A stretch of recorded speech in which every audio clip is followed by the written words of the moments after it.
Hey guys, welcome back to the channel. In today's video, we are breaking down Obsidian versus Logseq. So let's dive in. Starting with Obsidian. Obsidian works like a traditional text editor where each note is a full document. It's super flexible, especially once you start linking notes together and exploring your ideas using its powerful knowledge graph. The graph is highly customizable. You can filter, animate, resize nodes, and even add directional arrows. Obsidian also has one of the biggest plugin ecosystems out there with over 900 community plugins. You've got tools for automation, AI, search upgrades, dashboards, and more.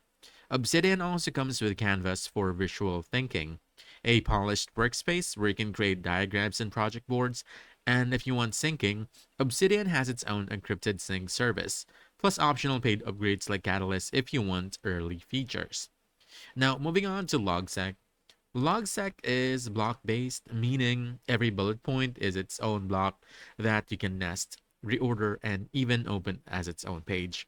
It feels more structured and outline-driven, which is perfect for journaling, planning, and quickly daily notes. Backlinks and references appear directly inside the editor, so your thinking stays in one place without switching views. Logseq has its own whiteboard feature where you can even draw by hand, something Obsidian doesn't actually offer.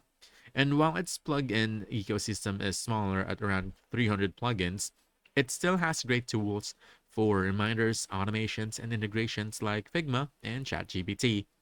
Logseq doesn't have a built-in sync service, but because everything is plain Markdown, you can sync with Google Drive or Dropbox. Best of all, Logseq is completely free and supported by donations. So, which one should you choose? I want to say you want to pick Obsidian if you want maximum customization, powerful plugins, and a next level graph view. And then pick Logseq if you prefer a clean, block-based workflow that's perfect for outlines and daily journaling. That's it.